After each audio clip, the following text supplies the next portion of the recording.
Zach Osterman from the Indy Star joining us. Zachary, how are you, brother? Sorry, I'm late. No, please. Stinking computer. You've done yourself a favor. How are you doing? Oh, I can't complain. Just staying warm, staying dry. It's been a wet week. Yes, it's been yes, it has been a November-ish type of week of weather. Rainy, foggy, all that good stuff. Are you heading to Vegas to for the game this weekend? Yeah, I'm going out tomorrow. I'm just doing a quick trip. So I know some people who are and I'm jealous of them making a weekend of it, but that's not me. So Well, it's not always all that's cracked up to be. Trust me on that. Making flights, getting there, getting up, time change, all that stuff. Not as fun as you'd think, but maybe I'll go ride the roller coaster when I get off here, though. there you go win some free cars like Nick Papagiorgio. Oh, did he win one? Oh, that's a reference to Vegas Vacation. Yeah. Oh, the kid. Yes. Oh my God, Papa's Giorgio. That's hilarious, Mr. Papa Giorgio. So Indiana, we were just talking with Alec Lasley this weekend. Obviously, taking on Arizona in a game that is going to draw a lot of national eyes. The kinds of games that Indiana has gotten away from, or had gotten away from, but are now embracing under Mike Woodson. Great for the program in a lot of different ways, obviously recruiting and all of that. But they've got a serious game. This is by far probably the biggest test that they've had this season. This Arizona team is one of the best in the country without question. I was trying to remember the last time Indiana played in a game like this. And what I mean by that is specifically a one-off neutral site game against one of the sort of elite teams in the country, and not a game that's arranged in the ACC Big Ten, not a home and home with Kentucky or something like that. I mean, like the Louisville game on New Year's Eve in 2016 might be up there. The one that came to mind was Tom Crean's first year when they played Gonzaga at Lucas Oil Stadium, and I know that's not quite a neutral venue because it's downtown Indianapolis. But the point is, these games have become, when you think about the Champions Classic, the CBS Sports Classic, when you think about some of the stuff that, Kentucky sets up, Gonzaga has been very aggressive about this. I can remember the COVID year, them playing in Indianapolis against Baylor. Programs like that have been really aggressive about being in these games that maybe aren't part of like an ongoing series or aren't, there's no home and home component. And people can argue for games on the campuses, games in neutral sites, whatever. The point is, these games are very appealing to the upper crust of college basketball, and Indiana's not been in them really in the recent past. And if you think about these players, don't think any of these players have been in a game like this. They've been in big environments, of course, at home, on the road. They've been in the tournament. They've been in big, the Big Ten tournament, quarterfinal, semifinal last year. Those were great environments. But something like this is pretty much new to all of them. And I don't know if that's good. I don't know if it's bad. I suspect we'll just kind of find out tomorrow. Maybe it's neither. Maybe it won't have any real impact. But I think if nothing else, it is important to point out that Indiana needs to keep finding its way into, some of these events, and not just in Vegas. It can be in, I think Atlanta hosts some of these. I'll always bang the drum for going back to Atlanta. New York, obviously. I think they're playing in New York next year in a 2-game set out there.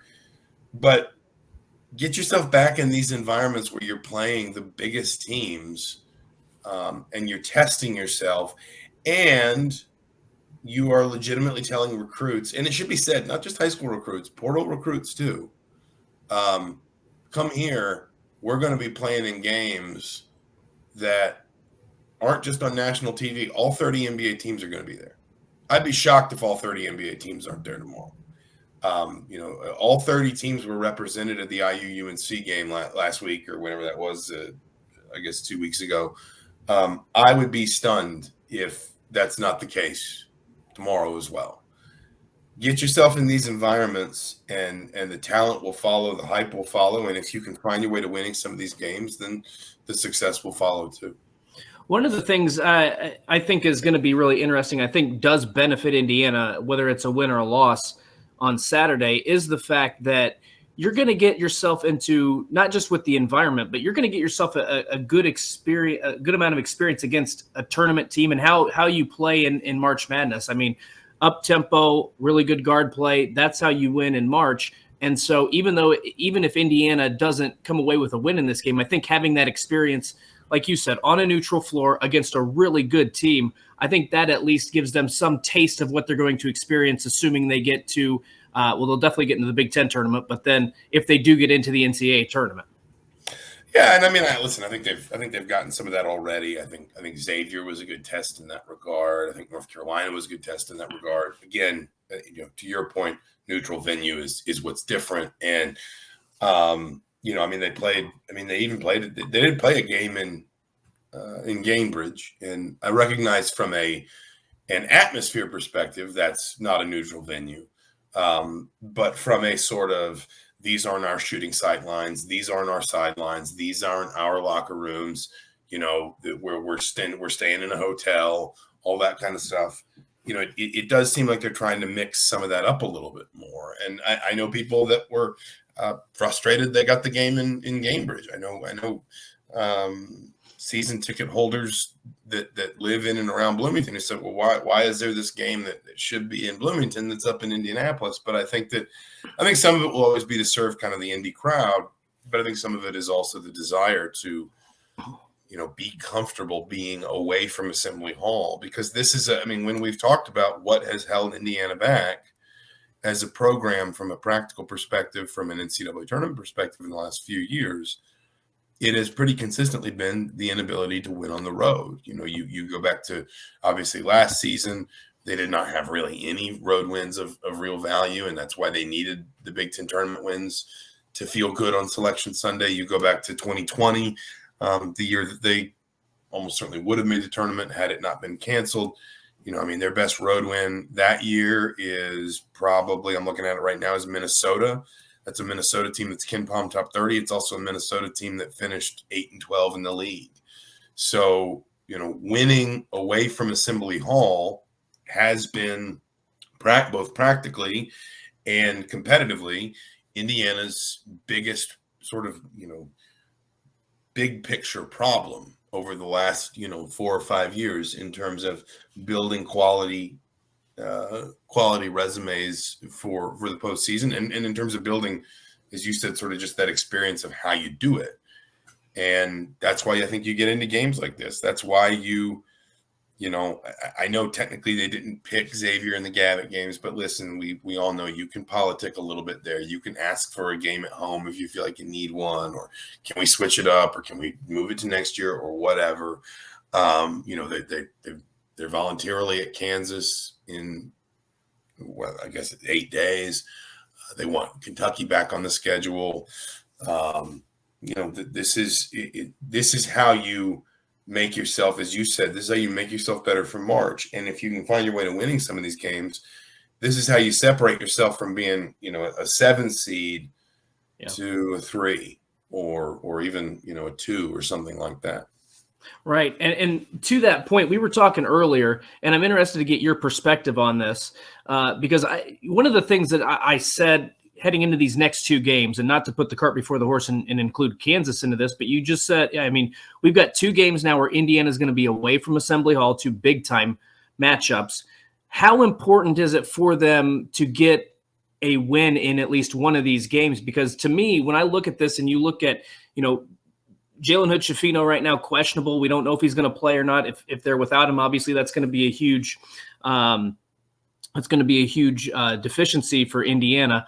But are you looking more for the performance and how they compete in these games, or do you think they have to win one of these because they've had so many struggles when they've been outside of Assembly Hall over the years? I think getting the Xavier game probably puts them in a position where they don't need one of these games. I think if the Rutgers game aside, and I know why, people are still stressing over the Rutgers game, and probably will unless Indiana wins its next 4. Which I wouldn't predict, but I wouldn't be like, oh my God, how they do that if they beat Arizona and Kansas. I think, but I think from a sort of, if we'd sat down and we had sort of divorced the non-conference into its own thing before the season began, I think we would have said Indiana, Indiana's obviously got the 7 games they can't afford to lose.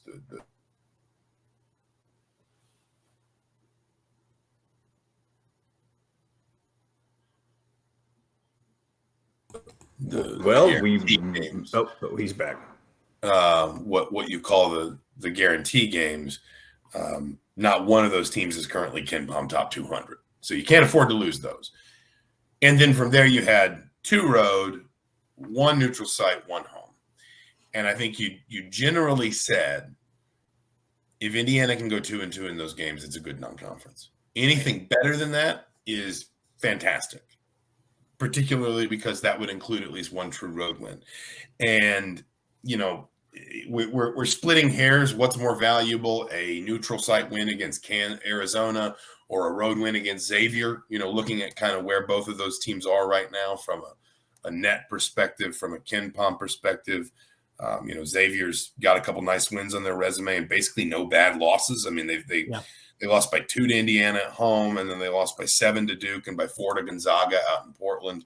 They've also beaten West Virginia and Florida. You're splitting hairs if you're picking which one of those wins is technically better for you. I would argue probably just the experience of winning on the road is more valuable than a neutral site. But I'm kind of rambling here. Forgive me. I'm getting lost in my answer. I think the too long didn't read version is just Indiana needed to split these 4 games, and they've done that.